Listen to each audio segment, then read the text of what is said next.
Bom, eu tenho vários comentários a ser feitos, mas eu vou abrir mão do comentário. Eu tenho uma interlocução longínqua com o Gabriel, então eu vou abrir as perguntas e os questionamentos de vocês e vamos fazer uma lista. O Matheus já levantou a mão, Glauber e Paulo. Acho que a gente pode fazer uma lista. Quem mais? Eu acho que ele tinha levantado a mão. Eu levantei, mas minha pergunta é diferente totalmente. Quando vi espírito, me veio o receber. Porque nós aqui podemos ter uma ideologia totalmente, como você falou, entende? Aquela psique farmacêutica. Qualquer um de nós aqui não tomamos nenhum tipo de medicamento, mas na hora de receber o espírito, a possibilidade dessa depressão bater na pessoa e começar a condicionar a contingência de tomar,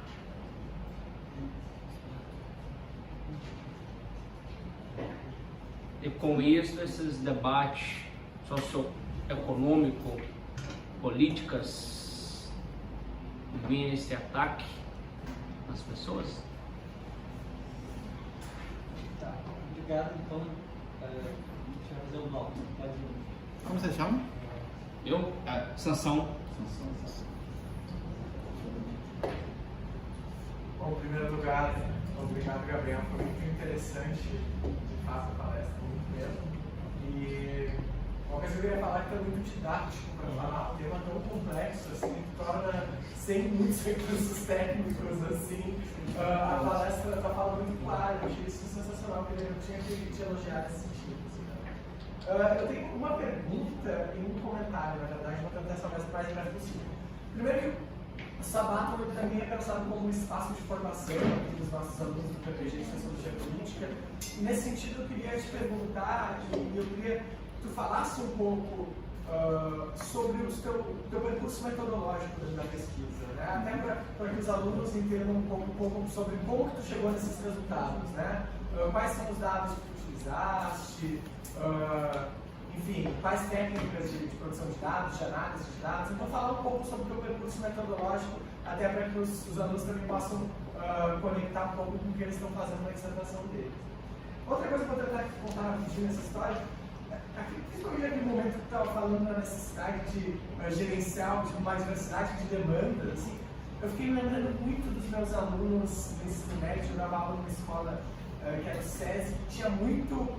O ethos dessa escola era o ethos esse do novo espírito do capitalismo. Era uma escola com projetos, os alunos tinham que ser empreendedores, eles tinham que pensar as suas próprias lógicas.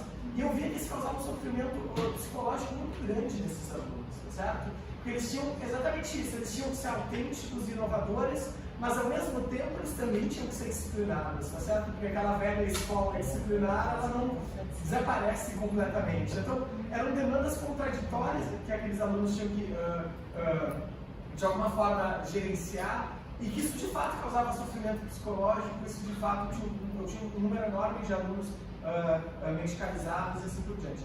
E lembrando deles, eu fiquei pensando, olha, talvez a forma com que esses alunos, essas pessoas que desde a sua formação inicial experienciam essas demandas e processam essas demandas, seja muito diferente em relação à forma em que uma pessoa que está no final de sua carreira observa transformações no mercado de trabalho. Então eu fiquei pensando nessa variável geracional, assim, sabe? E se isso apareceu em algum momento da tua análise, ou se tu poderia comentar sobre impressões, né? O quanto tu acha que essa questão geracional afeta a relação que os indivíduos têm com essas novas demandas, e eu penso que particularmente no caso brasileiro essas demandas são de fato muito novas. Se esses autores estão pensando na década de 80, na Europa, as transformações ocorrem anteriormente, no Brasil elas são muito mais recentes, né? E desse ponto de vista, a minha hipótese seria de que existe de fato uma diferença geracional no sofrimento psíquico. Eu queria te ouvir um pouco sobre isso, se tu acha, se tu identificou isso na tua pesquisa, e se tu acha, ou se tu não identificou, se tu acha que essa é uma pesquisa interessante, e assim por diante.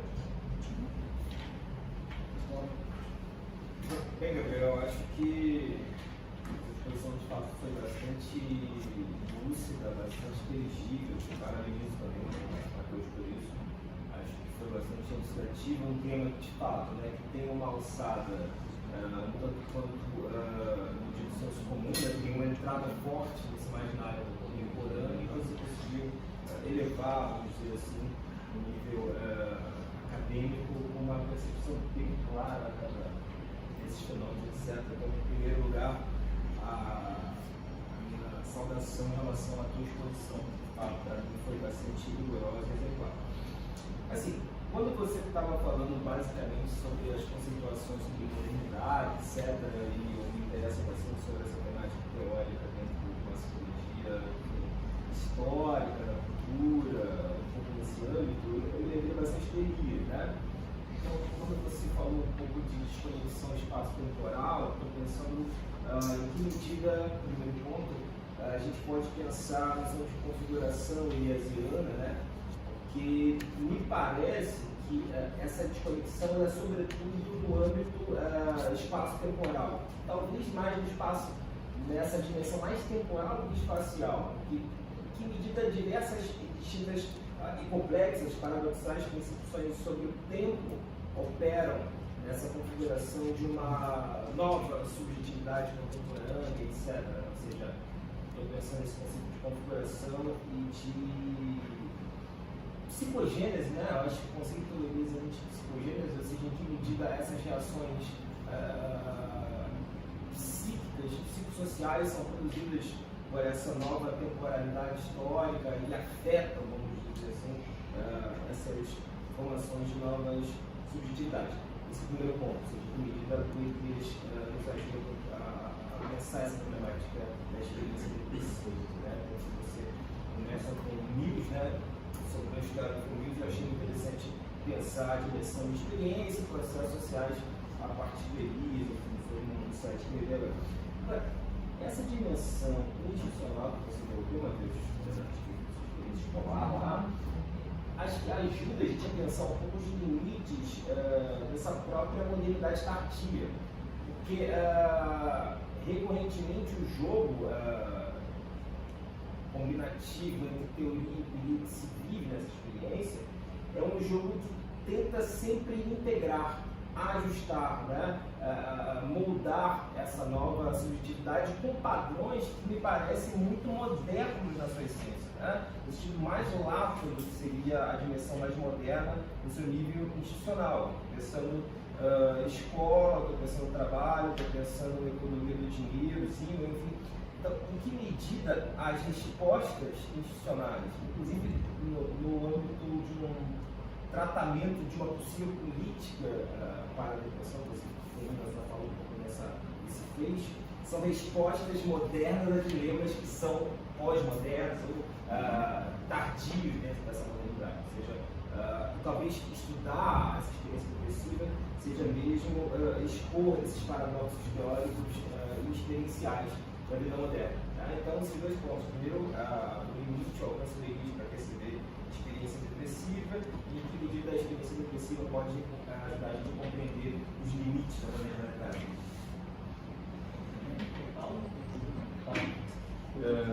Bom, obrigado, Gabriel, pela sua exposição. Foi um prazer conhecê-lo, né, pessoalmente.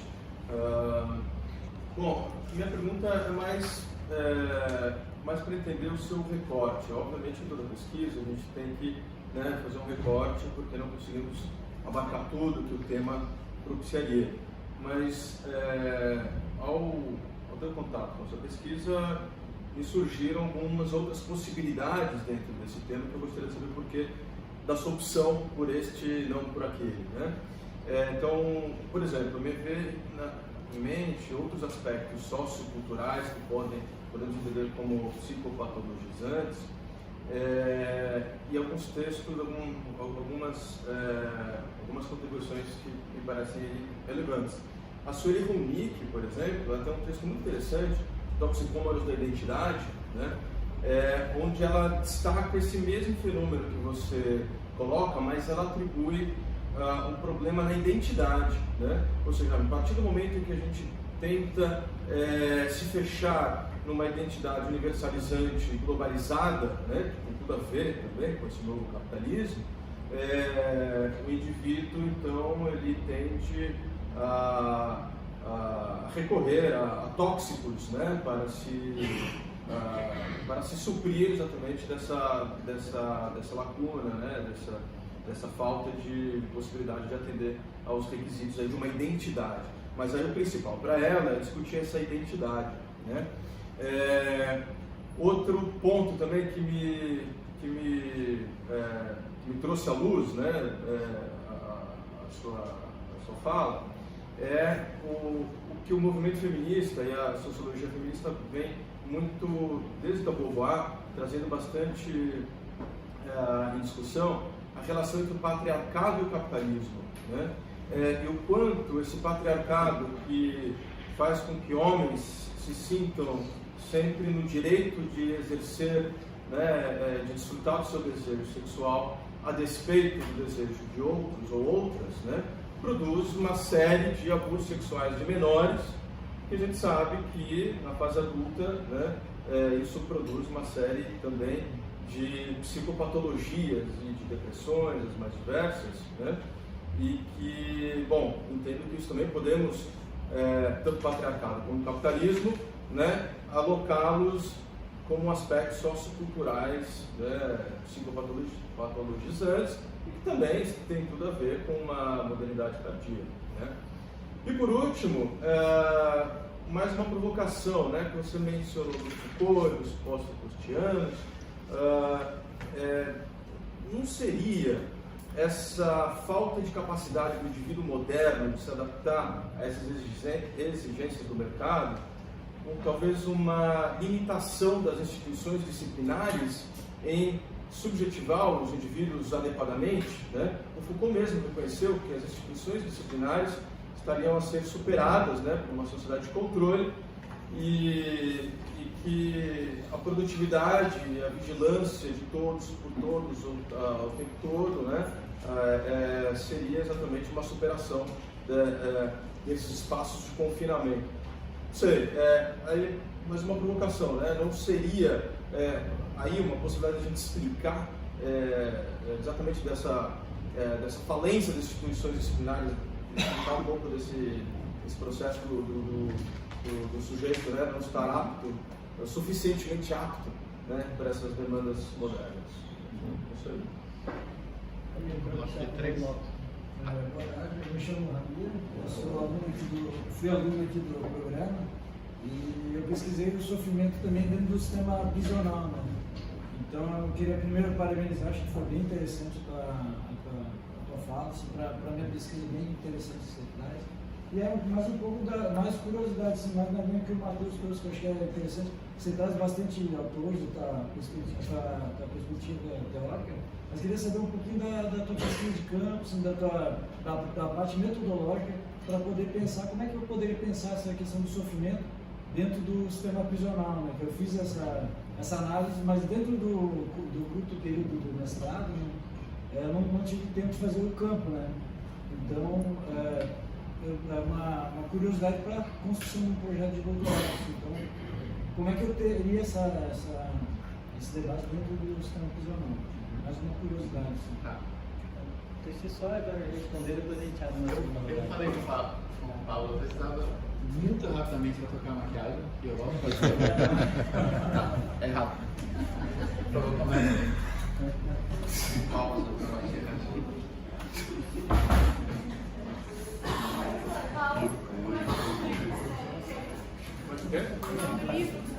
É um capítulo de um livro.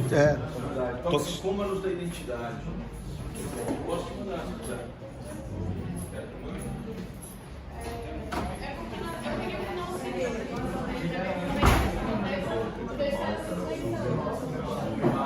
Eu imaginei que você queria rolar assim.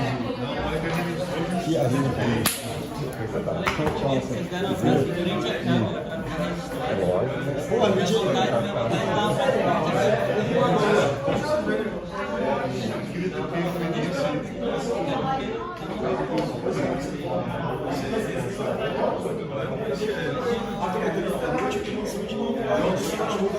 de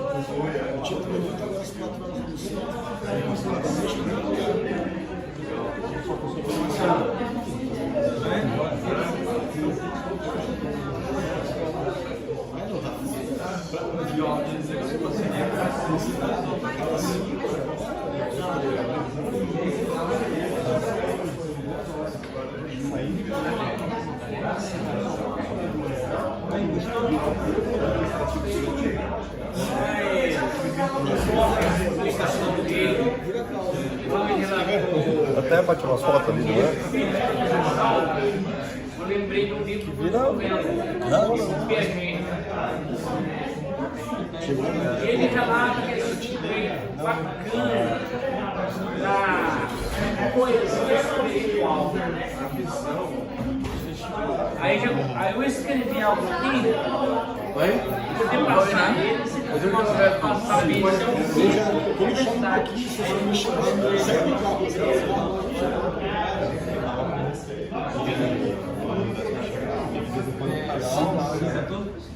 Já.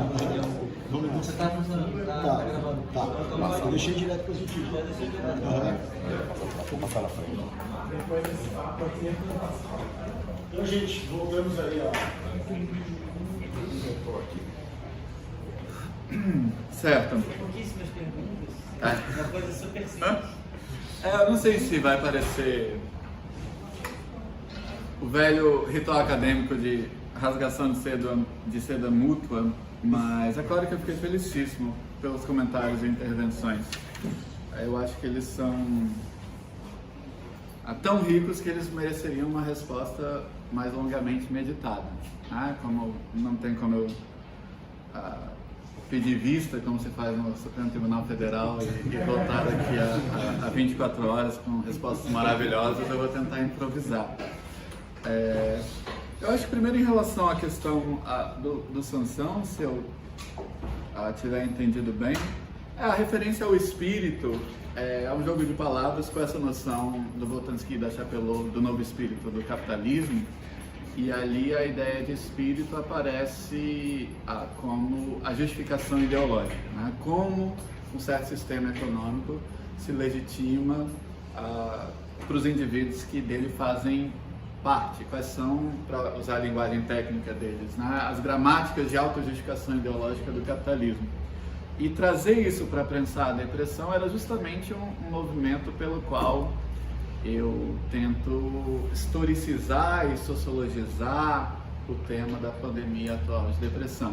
E sobre esse aspecto eu acho que é uma continuidade do trabalho tanto com o Elias, citado pelo Glauber, quanto com o Foucault, citado pelo Paulo, porque nos dois casos a gente tem visões radicalmente historicizantes da subjetividade. Essa ideia de que o social, o histórico, ele não existe somente fora de nós, como algo que a gente encontra no exterior, ele existe através de nós, dentro de nós, moldando a nossa subjetividade, as nossas maneiras mais íntimas de agir, pensar e sentir.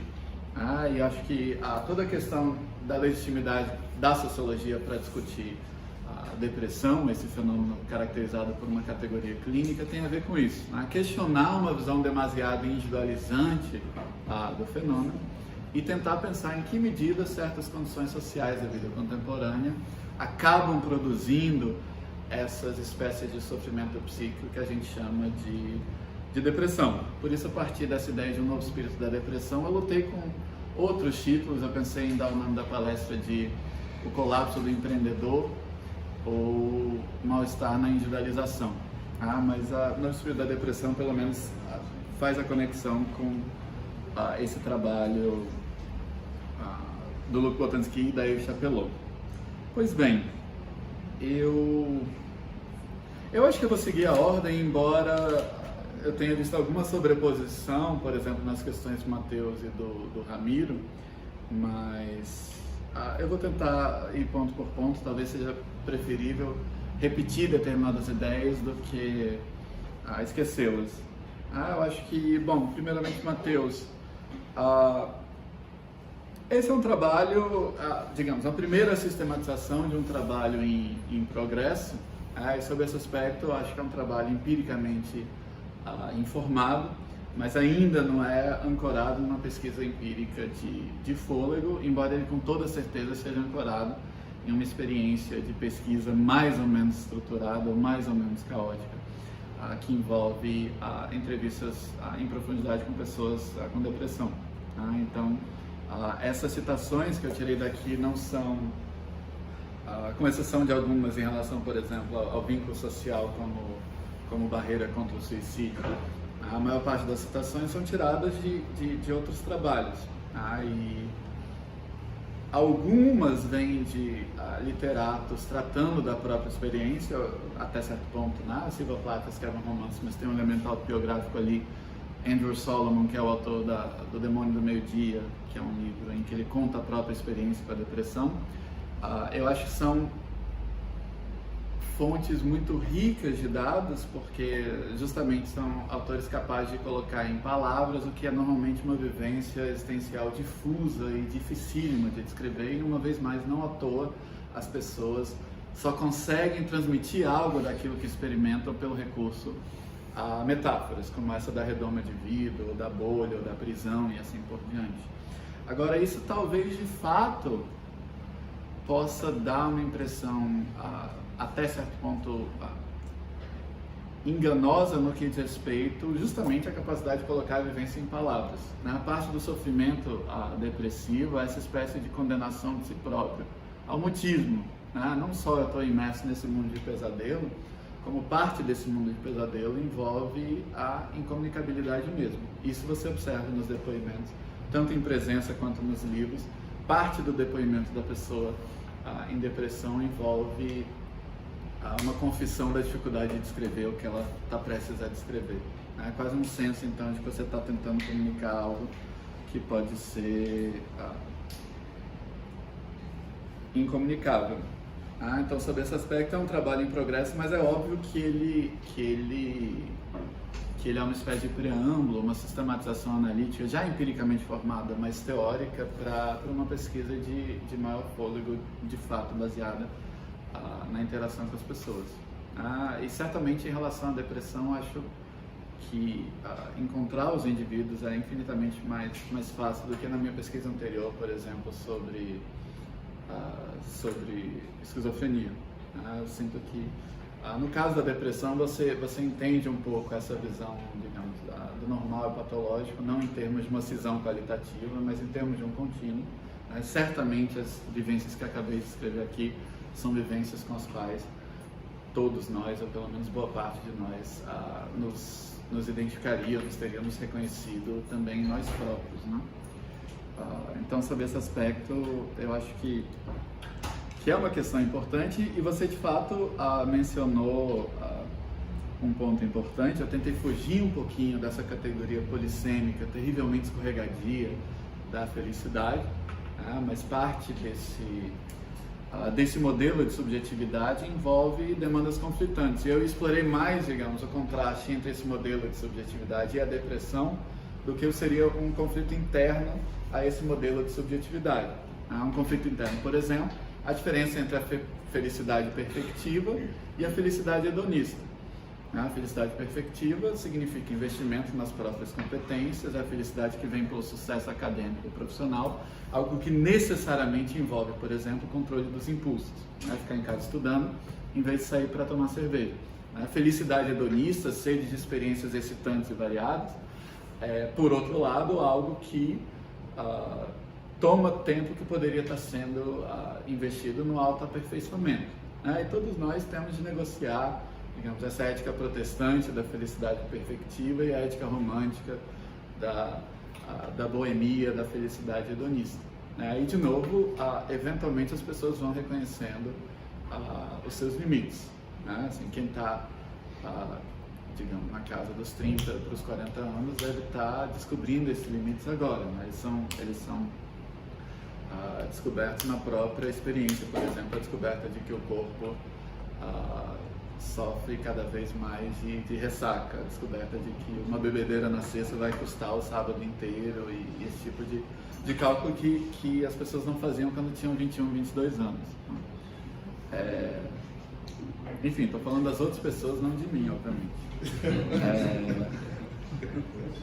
Mas isso é interessante também, porque o que eu queria fazer é escapar da hipercrítica. Acho que eu dialogo com esses trabalhos sobre Foucault e a ideia de governamentalidade neoliberal, eles são importantes, mas o problema muitas vezes é que você entra quase nessa ideia de que enquanto o capitalismo, o sistema não se transformar, as pessoas vão continuar deprimidas, logo todos os dispositivos que a gente tem para tratar a depressão e as nossas dificuldades, desde o psicoterapeuta até o psiquiatra, até a literatura de autoajuda, tudo isso é simplesmente um dispositivo pelo qual o sistema me domina, não a partir de fora, mas através de mim.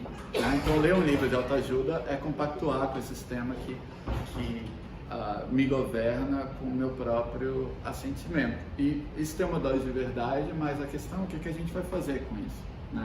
Da mesma maneira que você pode estar, por exemplo, numa pós-graduação, é claro que a gente tem de relacionar o sofrimento mental de pós-graduandos com certas exigências internas ao sistema, por exemplo, produtivismo.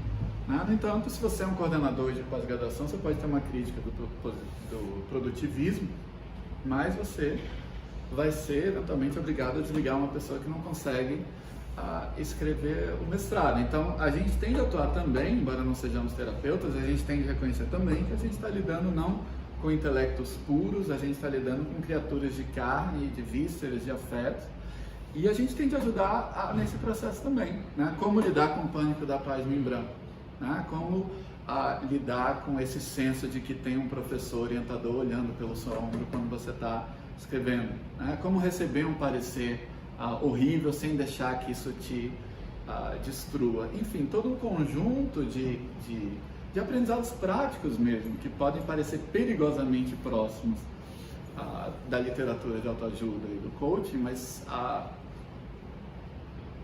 muitas vezes dos quais a gente não pode prescindir. Então, a minha visão, obviamente, muito ambígua em relação a isso. Acho que eu tenho horror em relação a um livro de autoajuda que recorra à física quântica para dizer que você controla o universo com a sua mente.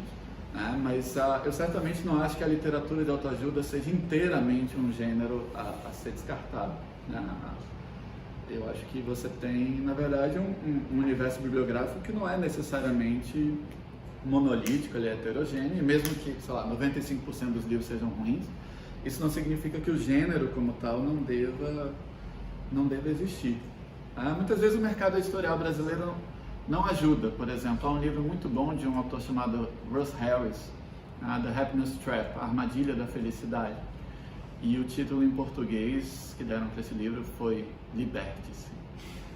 Que eu acho uma coisa meio infeliz. Você tem o da Mary Ryan, que é um livro muito bom chamado Esse Ano Eu Vou, em inglês, ou seja, como manter suas resoluções de ano novo, mudar de hábitos.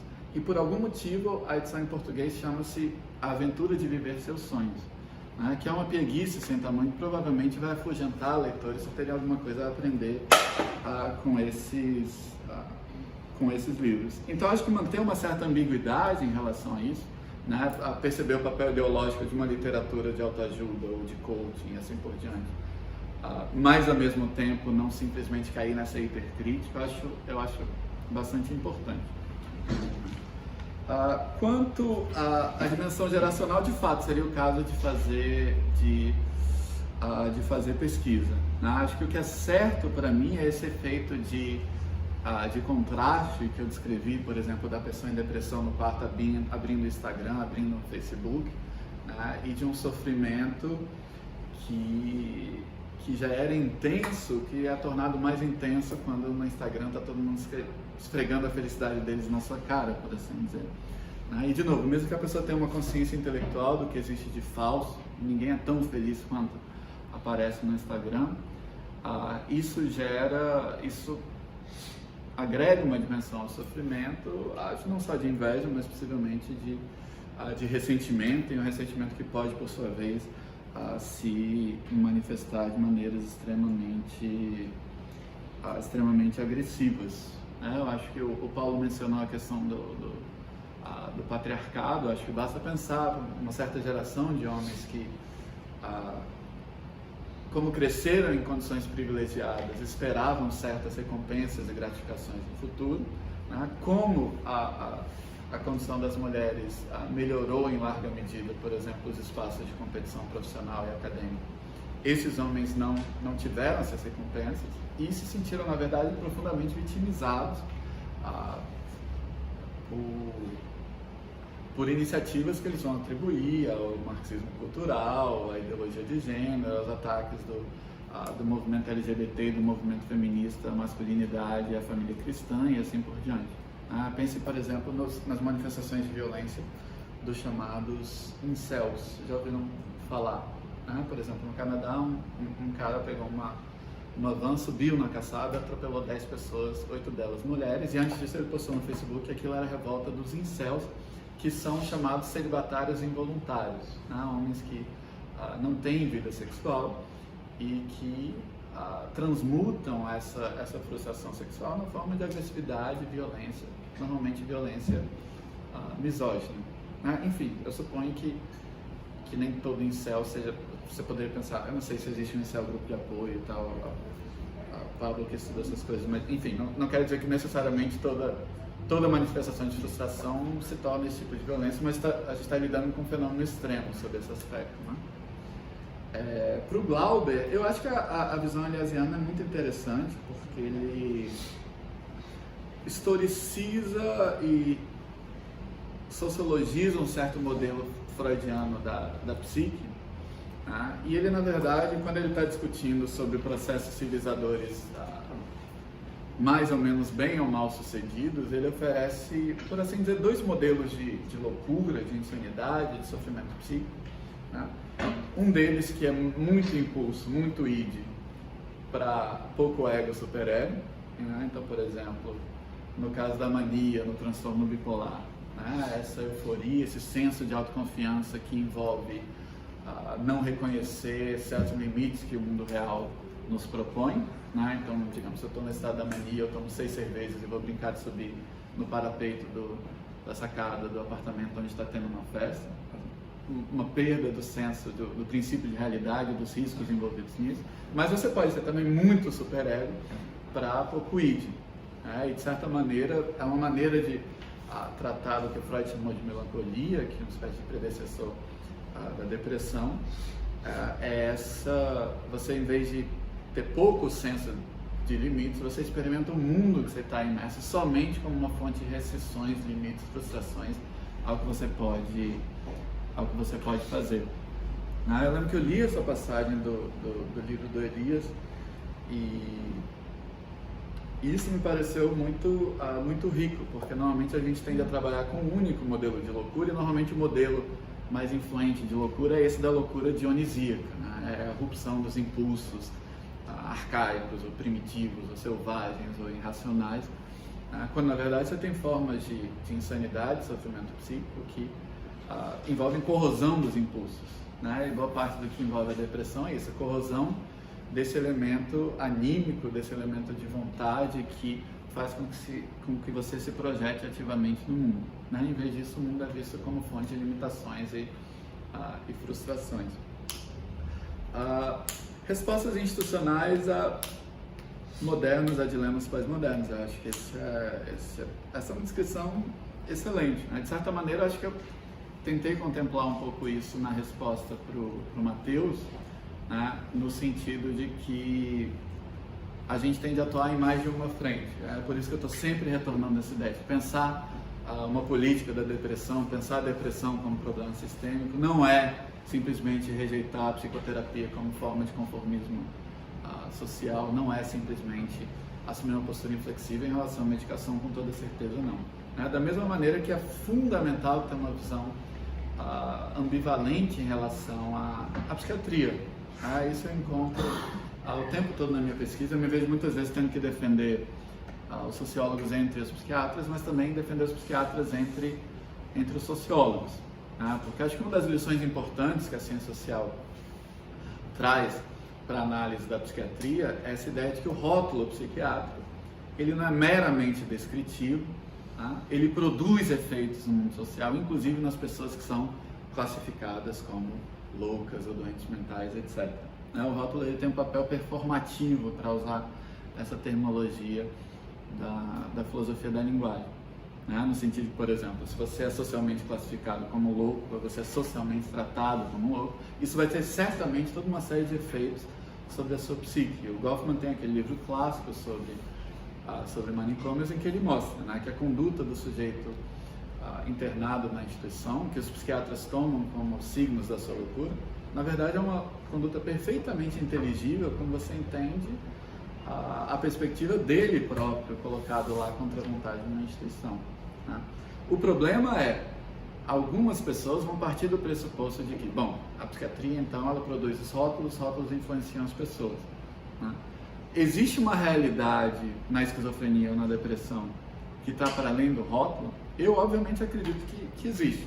Dizer que o rótulo influencia não é dizer que os problemas dessas pessoas vão desaparecer a partir do momento em que a gente parar de usar categorias psiquiátricas para tratar deles, né? Da mesma forma que existe um lado de horror hiperopressivo na história da psiquiatria, sim, e esse lado tem que ser contado historicamente, mas é óbvio que a psiquiatria não é simplesmente uma oferta sem demanda. Existe uma demanda, existem pessoas sofrendo e procurando ajuda, né?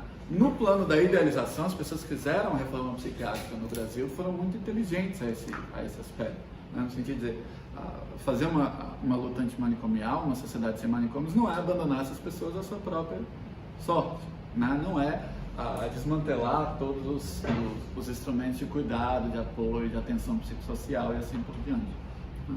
Então acho que esse acho que é um elemento importante, e é difícil escapar para mim do que seria uma visão capaz de tolerar essa ambivalência. Acho que um exemplo dessa ambivalência talvez foi colocado pelo Paulo, sobretudo quando você discute a questão da identidade.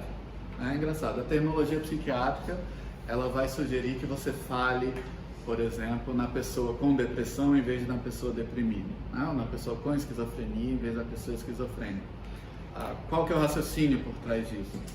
Você distinguir a pessoa da sua doença, né, como uma maneira de encorajar formas de tratamento que são mais compassivas, reconhecer a dependência que a pessoa tem de um sistema de tratamento, né? Então, por exemplo, se um psiquiatra diz para o sujeito cujo filho passa 14 horas por dia no quarto, na cama, ele diz, não, seu filho não é um preguiçoso sem vergonha, seu filho tem uma doença, não é culpa dele, é um desequilíbrio neuroquímico no cérebro.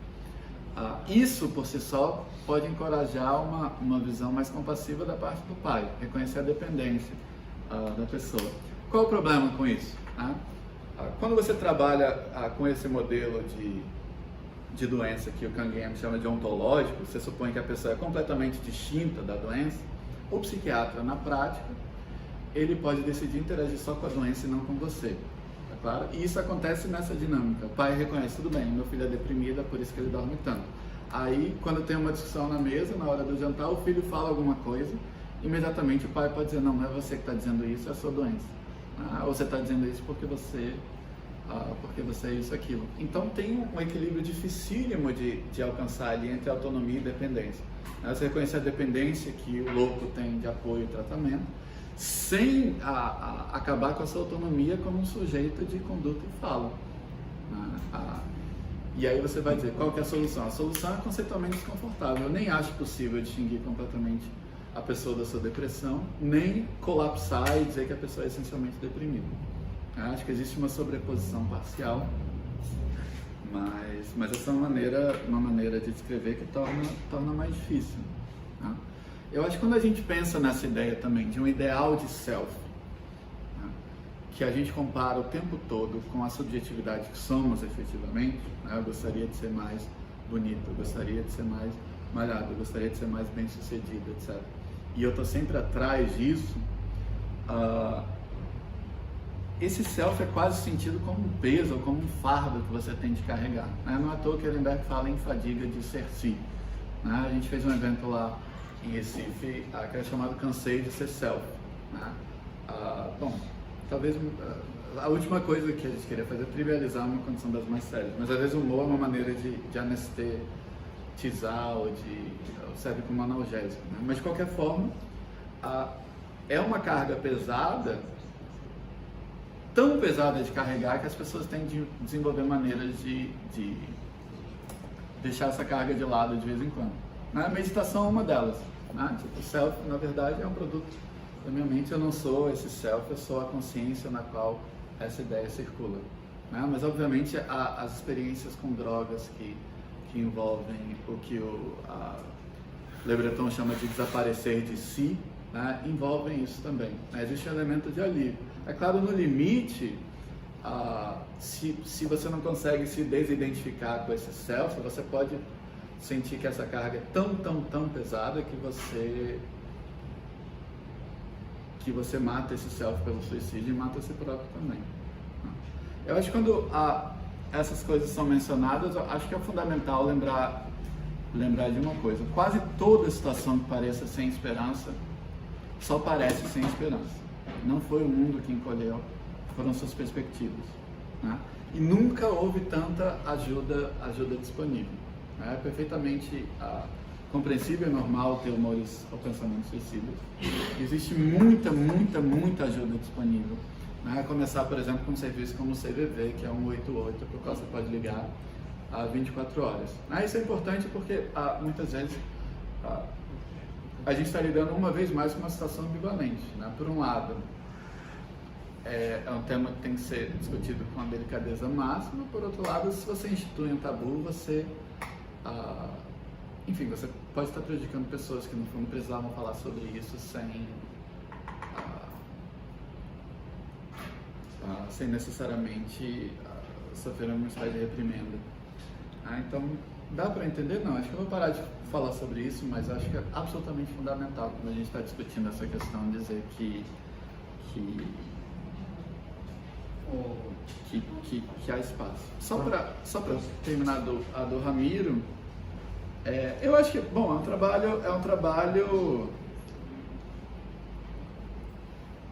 fascinante e difícil nesse caso, porque eu conheço pessoas que trabalham com sistema prisional, mas sob a perspectiva do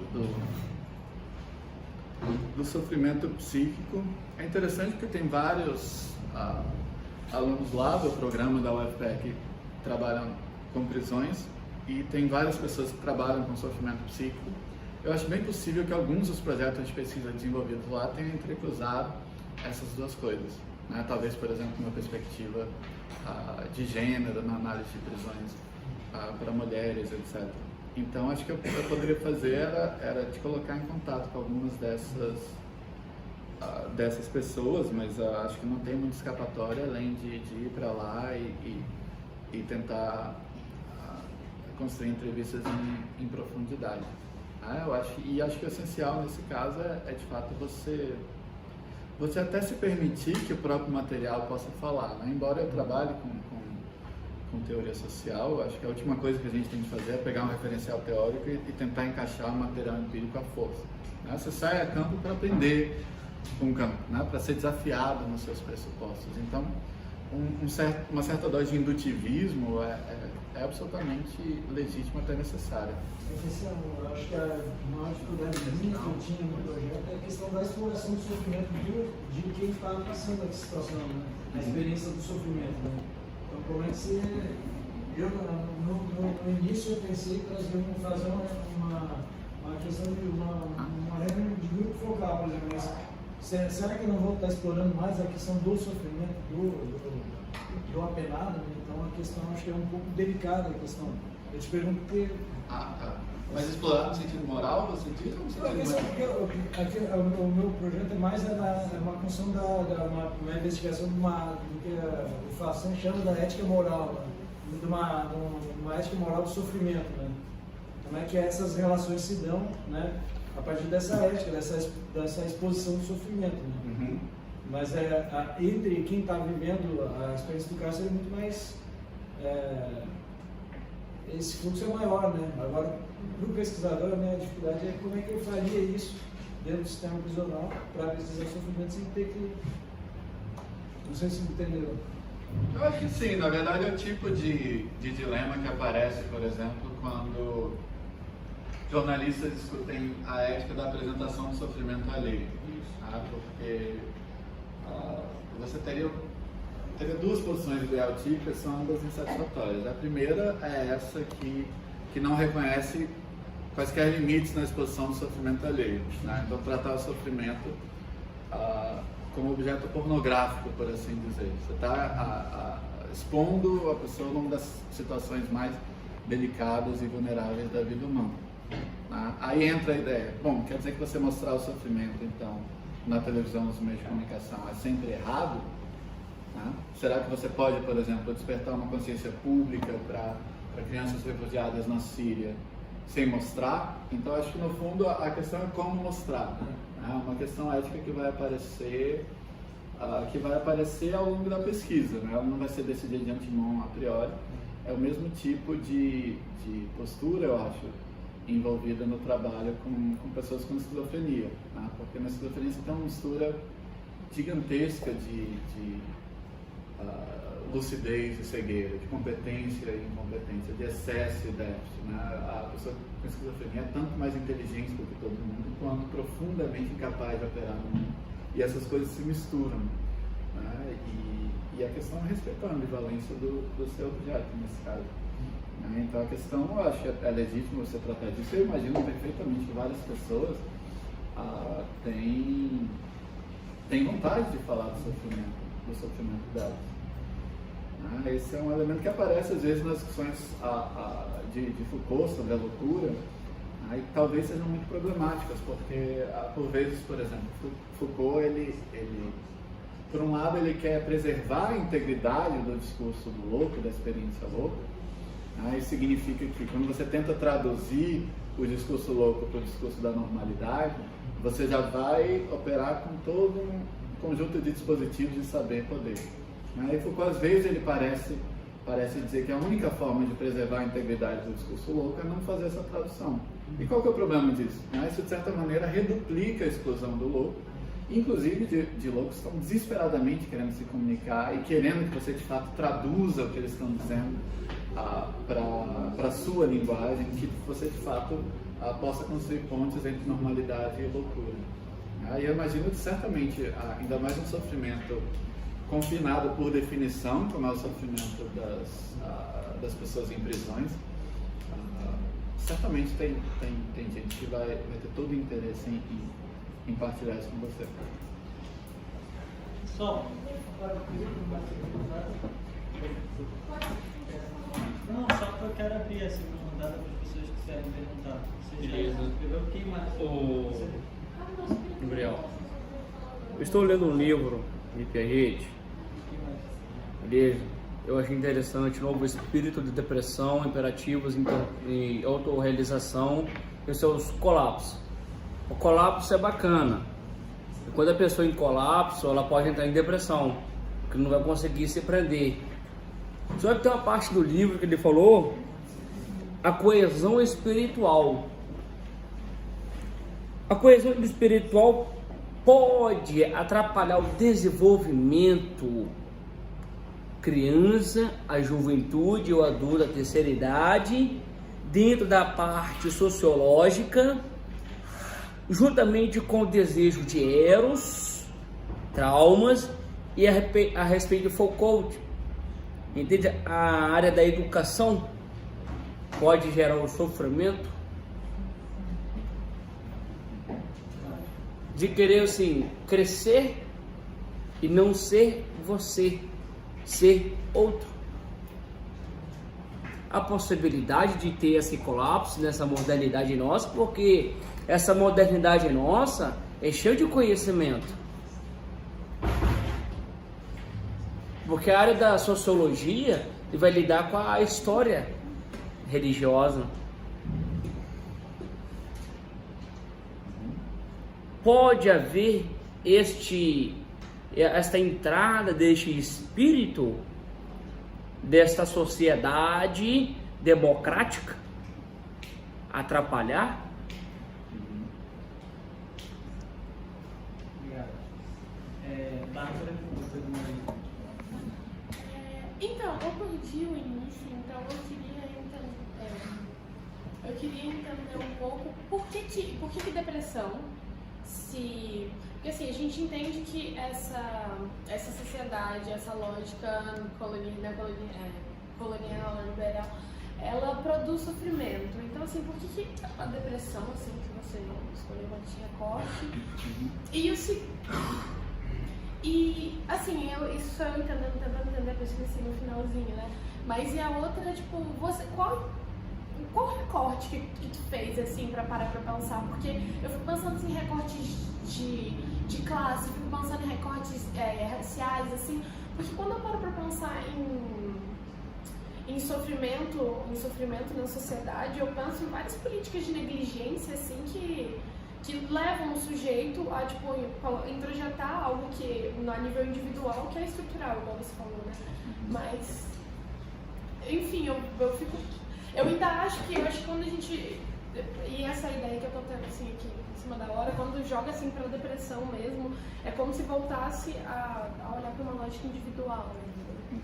Eu acho que eu não sei se eu fui claro, se fez sentido, mas... É só eu tentando entender. Foi legal. Outra coisa, é que foi uma pontinha assim, que você estava falando no comentário que eu queria fazer. Quando você estava falando de construir essa ponte, né, entre esse discurso normal e esse discurso esquizofrênico, eu acho que às vezes não é nem a gente tentar fazer essa tradução, às vezes a gente tentar desconstruir essa nossa normalidade para acessar esse discurso discurso esquizofrênico a partir dele. Porque se a gente já tenta traduzir, a gente já está se perdendo o que o cara quer falar. A gente já está tentando enquadrar em norma, sabe? Enfim, era esse comentário que eu queria fazer quando eu comecei a fazer perguntas. Você acha que o espírito pode consertar o esquizofrênico?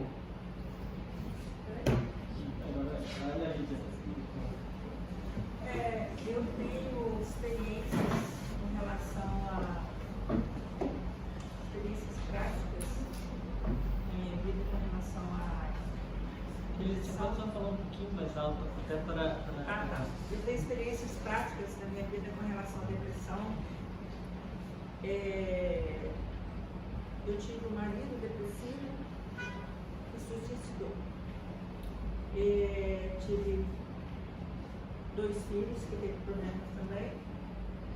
E agora mesmo minha filha está passando por essa parte aí com relação ao capitalismo. Ela vive em São Paulo e está com vários problemas lá, e justamente eu até passei para ela se ela se associava, se ela o que ela achava do que você falou aqui. E ela falou, viva o capitalismo, vamos dar um país socialista, ela ficou assim. Então, eu também tive uma época que estava com 3 empregos e sou enfermeira. E tentei também, cheguei também ao ponto de estar com depressão e também pensar no suicídio. Só não fiz porque tinha os filhos e falei, não posso fazer porque o marido já morreu. E agora como é que eu ia fazer para deixar os filhos, né? Então cheguei nesse ponto de pensar nisso daí. Eu fui egoísta. O meu suicídio foi egoísta, não cheguei a esse ponto, graças a Deus. Então, realmente a gente passa por uma fase assim, muito crítica. Então, você chegou a ver ou pensar nessa predisposição genética, porque também tem essa predisposição genética, né? Júlio. Eu vou fazer uma pergunta com base numa palestra que eu assisti da Comissão de Saúde da Assembleia, onde o psiquiatra estava falando sobre a questão da depressão infanto-juvenil. Ele colocou muito como tema a questão dos jogos e, em especial, dos celulares.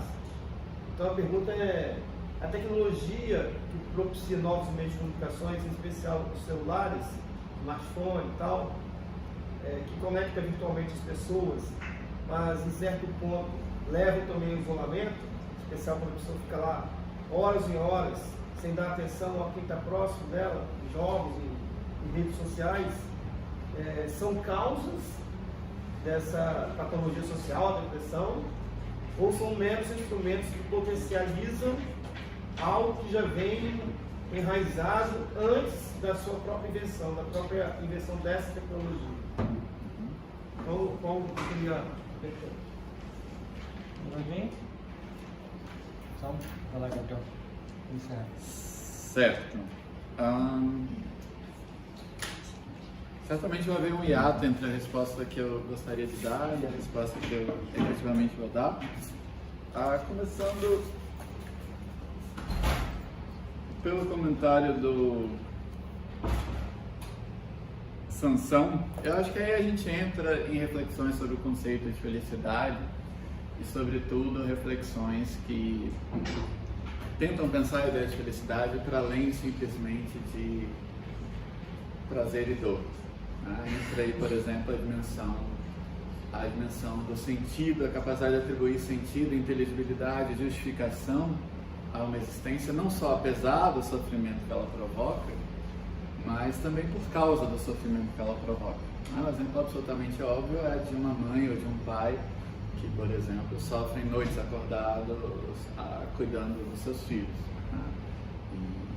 E obviamente existe um sentido naquela atuação que vai para além de um cálculo de prazer e dor, bem-estar ou mal-estar psíquico, e envolve, de fato, a atribuição de sentido, inclusive uma consideração do tipo pelo que vale a pena sofrer. Quando você cuida então do seu filho, ou quando você se dedica a uma causa política, quando você sacrifica certos impulsos em função do seu trabalho intelectual para produzir algo que seja útil para alguém. Em todos esses casos a gente está lidando com formas de sofrimento dotadas de sentido, e nesse sentido atividades que implicam sofrimento, mas que são absolutamente fundamentais para o nosso senso de gratificação existencial. No limite a gente pode estar lidando com situações em que bem-estar e mal-estar psíquico não estão em oferta e a pessoa precisa de um outro nível pelo qual ela pode experimentar a sua própria vida como justificada.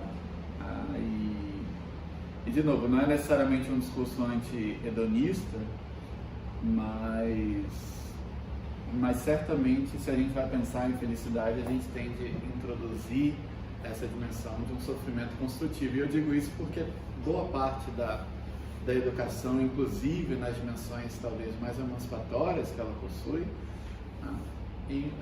essa educação envolve sofrimento psíquico, obviamente, e vários dos processos pelos quais a gente se torna mais forte, mais capaz, no limite mais feliz, no sentido mais hábil para lidar com os desafios da vida, são processos que implicam sofrimento, mas esse sofrimento está dotado de um sentido, ele é parte de, seja de um senso de missão, ou seja de qualquer outro elemento que dê significado à sua vida.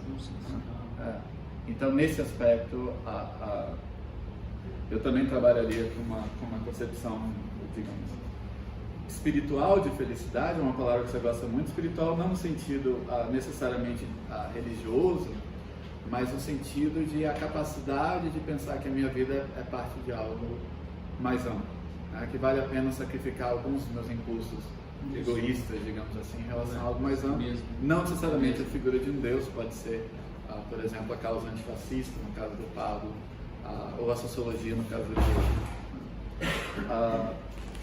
Pois bem, para a Bárbara, eu tinha começado a minha fala, eu juro que eu vou cair na tentação de dizer, não, já respondi tudo, você não estava presente, mas eu acho que um dos grandes desafios quando a gente vai acessar a loucura como experiência vivida é esse do vocabulário, porque é óbvio que o vocabulário mobilizado pela psiquiatria e a partir da psiquiatria pelos próprios meios de comunicação de massa, por exemplo, esse vocabulário da depressão, do transtorno de ansiedade, da esquizofrenia, etc. Esse vocabulário é profundamente problemático, tanto do ponto de vista analítico, como descrição do que efetivamente acontece, quanto do ponto de vista das suas implicações terapêuticas. O problema é que se a gente fosse esperar uma resolução das controvérsias na psiquiatria sobre o conceito de depressão, para estudar a depressão como experiência vivida, a gente estaria esperando até agora. E o que eu estava dizendo é que eu estava utilizando esse conceito sobre rasura para falar como Derrida. A Derrida fala dos conceitos sobre rasura, que são conceitos problemáticos, mas dos quais a gente não pode se privar. A gente precisa deles para pensar, né? Então é como se eu estivesse usando a categoria da depressão entre aspas, não no sentido de querer dizer, por exemplo, que num sentido médico existe mesmo uma pandemia de depressão, mas no sentido de que isso que psiquiatras por vezes chamam de depressão é uma vivência muito real. Por exemplo, essa de você sentir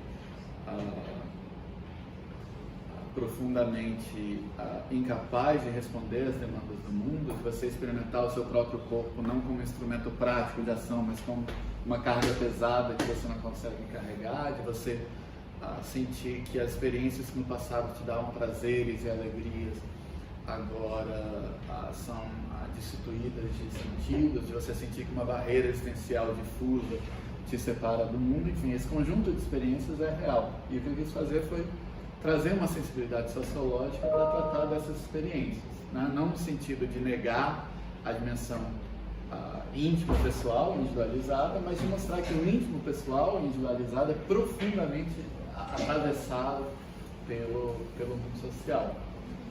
De fato, o problema da metáfora da tradução, digamos, tradução da loucura na normalidade, é que ela pode indicar uma espécie de via de mão única, e de fato não era a minha intenção, né? Então, eu acho que de fato estabelecer o contato com o outro envolve um equilíbrio entre reconhecer o que na experiência dele é diferente da minha, mas ser capaz também de perceber o que a experiência dele tem de similar à minha. Eu acho que, de certa maneira, o que a gente traz é quase uma sensibilidade próxima àquela da antropologia clássica, no sentido de que o que de início parece simplesmente bizarro ou ininteligível se mostra perfeitamente compreensível uma vez que você tenta, por assim dizer, entrar na pele daquela pessoa. Então essa ideia de tradutibilidade é absolutamente para mim uma via não dupla, no sentido que você vê não só o que a loucura tem de normalidade, mas o que a nossa normalidade tem de loucura também. Isso aparece o tempo todo, na verdade.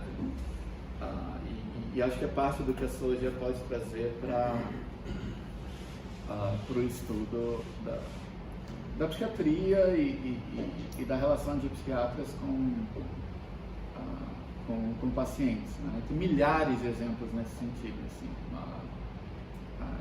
exemplos em que algo inteligível, muitas vezes inteligente, dito por um paciente, é descartado rapidamente pelo psiquiatra como uma espécie de expressão mental de um cérebro doente, né? Então,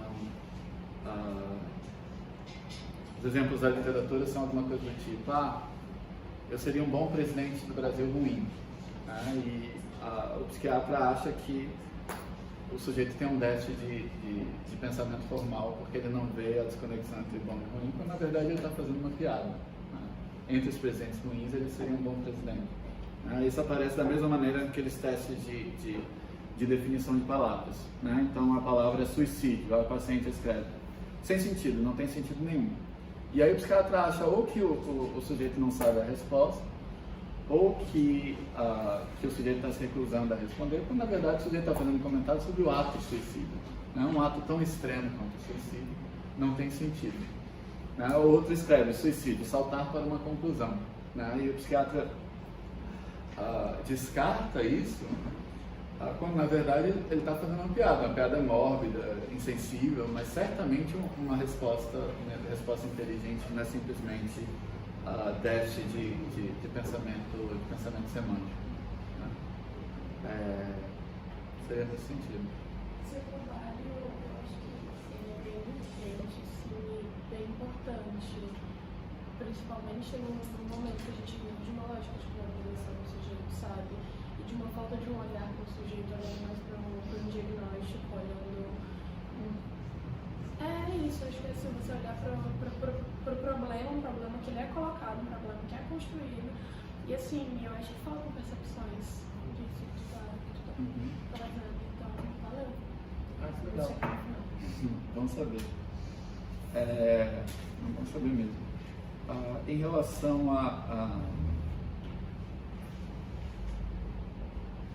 a questão da Ana Lídia, enfim, acho que uma questão uma questão muito sensível.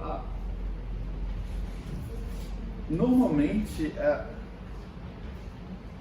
até hoje, os sociólogos têm muita dificuldade em lidar com a ideia de predisposições genéticas, né? Embora, enfim, o pensamento da genética hoje não é aquele pavor racista que era no século XIX. Mas, de todo modo, eu certamente não sou ateu em relação à ideia de disposição genética. O que é muito difícil é, na verdade, você isolar fatores causais quando existe uma interação entre equipamentos genéticos e influências ambientais. Né? Então, o que é certo é que o nosso equipamento genético ele é plástico no sentido de maleável. Né? Ele pode se desenvolver em fenótipos muito, muito diferentes em função das influências ambientais. O que é certo é que, do ponto de vista de dados estatísticos, né, a depressão ocorre em famílias, esquizofrenia ocorre em famílias, e mesmo suicídio tem uma concentração estatística em famílias. A questão muitas vezes é difícil separar, na verdade, que é a influência genética que deriva também do exemplo, da conexão. Mas eu, obviamente, não negaria que pode haver alguma coisa próxima desse sentido, mas a gente está sempre lidando com um potencial que é perfeitamente transformável pela influência ambiental. Né? Então, acho que, na verdade, o que a sociologia pode fazer é mostrar o peso gigantesco que os influxos ambientais têm. Né? Então, não se trata de dizer que a gente não tem quaisquer predisposições genéticas, mas se trata de enfatizar, eu acho, o grau de plasticidade fenotípica que a gente possui, né? A capacidade que esse potencial genético tem de ser individualizado de maneiras profundamente diferentes em função da socialização e assim por diante. Eu acho que quando a gente pensa, bom, você é profissional da área de enfermagem, né? Quando a gente pensa no sentido epidemiológico, é muito impressionante como os índices de suicídio têm a ver com a disponibilidade contextual de meios.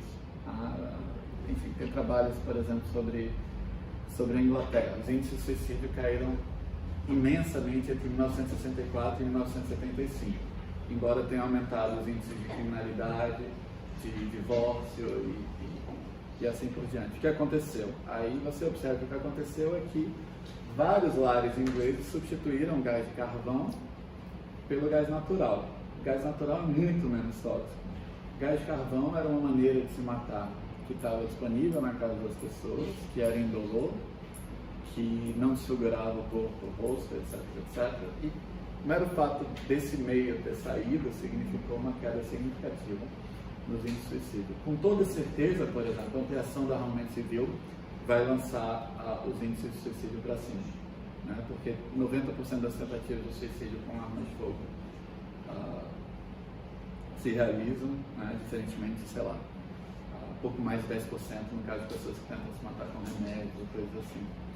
E da mesma forma, quando você coloca barreiras numa ponte, quando você coloca barreiras no prédio, os índices necessariamente vão cair. Aí é uma coisa muito difícil de manejar. Você descobre que o suicídio é um ato impulsivo e às vezes quando o meio não está disponível, o humor suicida passa e as pessoas retornam, etc. Enfim, é óbvio que pode haver um suicídio que é muito, muito, muito determinado, mas do ponto de vista do padrão social não é o caso.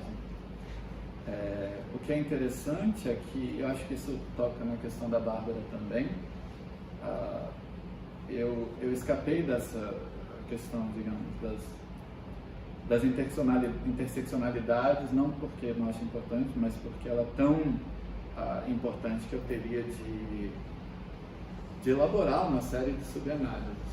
Né? Então, quando você pensa a questão do gênero, é muito difícil de novo, porque em parte você vai ter que fazer uma sociologia do sofrimento psíquico, né? Por exemplo, quais são as formas de sofrimento psíquico provocadas pela opressão de gênero, mas você vai ter que fazer também uma sociologia da psiquiatria. Né? Será que existe um viés no caso dos médicos, problemas que os médicos atribuem à depressão no caso de mulheres, eles atribuem a outras coisas no caso de homens? Né? Por que, por exemplo, você tem um índice de diagnóstico de depressão muito maior entre mulheres do que homens, mas um índice de suicídio maior entre homens do que mulheres, né? Será que é porque existe uma predisposição da mulher em aceitar sua própria vulnerabilidade psicológica, nesse sentido procurar ajuda clínica, psiquiátrica, e no caso do homem não tem? Todo um conjunto de questões aí que são... Ela tenta mais vezes, mas ela usa mais medicamentos, outros tipos que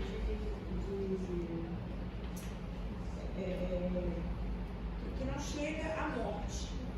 Né? Já tem estudos assim. O homem já tenta mais armas de fogo, então que conclui mesmo a morte. Tem estudos desse sentido. Por isso que entra o vício. Por isso que ele chega como suicídio mesmo, porque o índice é alto com relação ao gênero. Isso eu já sei. Dessa coisa eu sei muito. Eu só gosto de escutar, assim, quando tem aula assim, que fala sobre suicídio, isso quer dizer que seja 13 anos e quase 14 anos que vai fazer agora. Né? Quando a mãe faleceu, e 13 anos de análise, isso ainda me incomoda. Esse tema ainda me incomoda. Mas por isso que não fiz nada nesse sentido. Eu poderia ter feito alguma coisa nesse sentido, de depressão, essas coisas assim, mas esse tema ainda me incomoda. Então eu não quis fazer.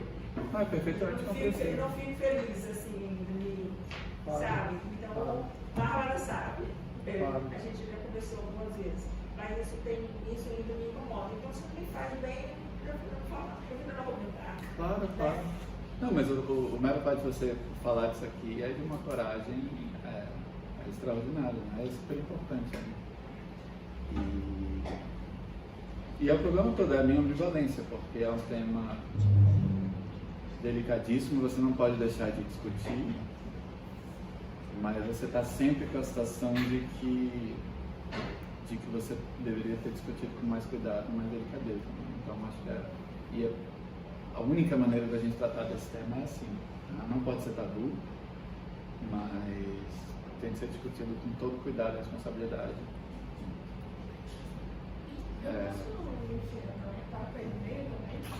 Pode. Não, eventualmente vou responder a pergunta do Júlio, é isso? Mas...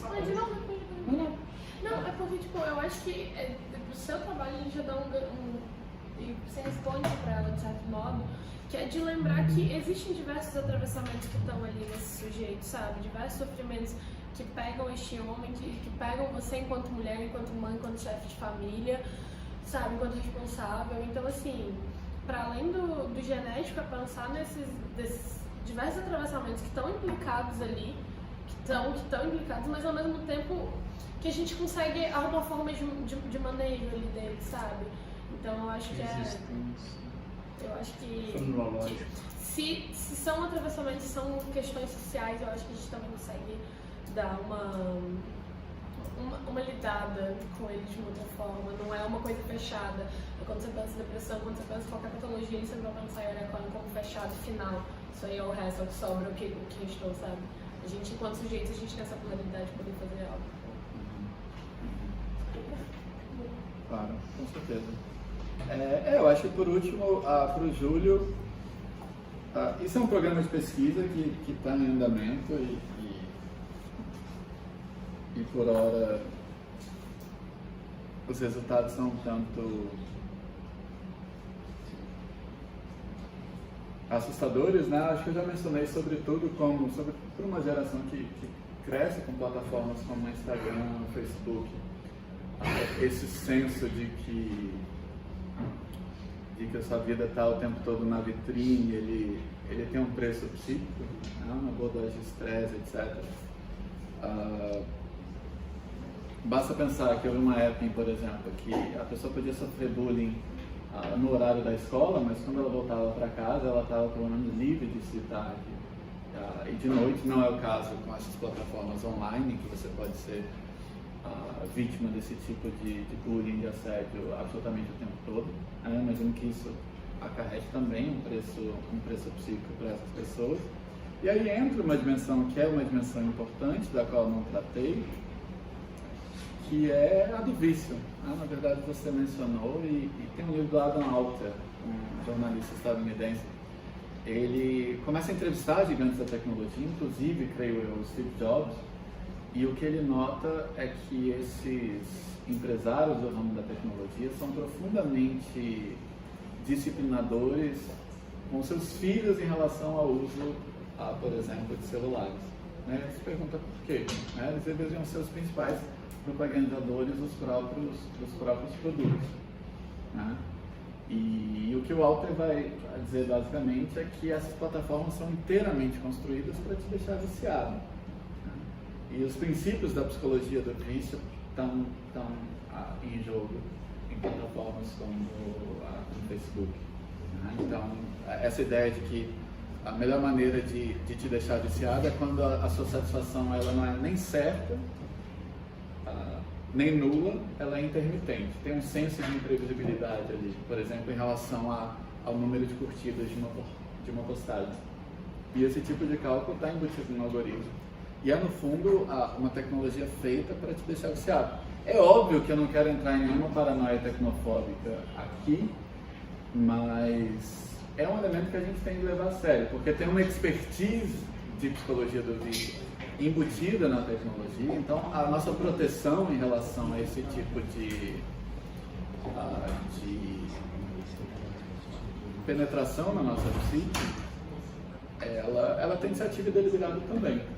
Né? Então, eu acho que esse é um elemento fundamental, levar muito, muito, muito a sério isso.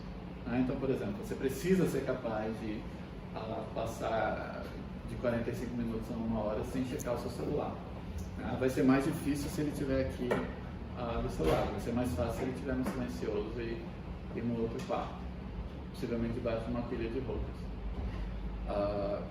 Enfim, é uma ameaça que precisa ser profundamente levada a sério, porque aí está em jogo aquele elemento que eu mencionei também, que é o da insaciedade. Essa ideia de que você acha que vai ser tudo maravilhoso quando você tiver não sei quantas curtidas na sua postagem e uma vez que isso vem, imediatamente o patamar já vai para outro número de curtidas e aí você entra no que é basicamente um poço sem fundo.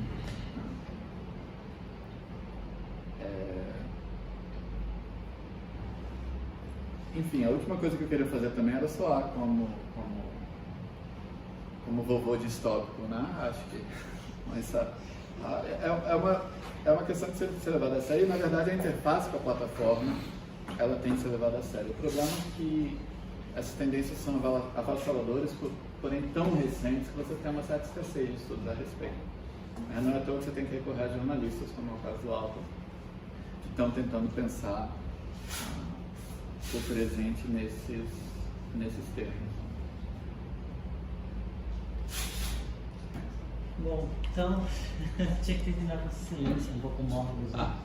Mas eu queria mais uma vez, na verdade, agradecer a presença do Gabriel. Acho que a palestra dele mostra a pertinência do nosso projeto Sabaton, do nosso ciclo de palestras. Eu sou absolutamente fã do nosso corpo docente e acho que é muito... Mas o nosso corpo docente, os alunos têm acesso a gente nos cursos, né? Aliás, eu aproveito para fazer uma propaganda do meu curso e do Pablo sobre Teoria Sociológica 3, que vai perpassar, vai atravessar muitas das questões que o Gabriel abordou. Eu acho que a palestra dele foi bastante exemplar, no sentido de pensar como a sociologia pode ser útil para pensar questões individuais e absolutamente existenciais, que de alguma forma nos atravessam direta ou indiretamente, e todos somos afetados pela depressão, direta e indiretamente, todos conhecemos alguém que já passou por isso, então é uma coisa que é absolutamente fundamental, e eu acho que ele trouxe subsídios da teoria sociológica para a gente pensar melhor, para a gente sair daqui com mais instrumentos, mais ferramentas para pensar esse fenômeno de outra forma. Esse é, na verdade, o objetivo do Sabaton. Quero mais uma vez mencionar, aliás, menciono a presença dos colegas da Tereza, que estava aqui, o Paulo, o Matheus, o Pablo, do nosso corpo docente, que vieram aqui prestigiar a gente. Menciono os colegas também, que lá da UFES, o Mário e o Marcelo, que saíram lá de Vitória nessa chuva e enfrentaram para estar aqui também conosco. e acho que essa interlocução deve continuar. Depois daqui a gente vai sair provavelmente para tomar uma cerveja com o Gabriel, então vocês estão convidados também, caso queiram continuar essa conversa por outros meios. E a gente encerra o Sabaton aqui, mas com a importância, eu acho, de fazer circular pesquisadores, e a gente espera que continue no ano que vem um Sabaton com a qualidade que teve. Foi um grande aprendizado para mim e para o Glauber, se o Glauber quiser inclusive falar alguma coisa. Durante esse Sabaton a gente aprendeu muita coisa da casa, nós somos professores novos, mas eu acho que foi o resultado, eu estou muito contente com o resultado que a gente teve, e tenho certeza que ano que vem vai ser melhor ainda, porque a gente vai trabalhar e conta com o apoio e a presença de vocês.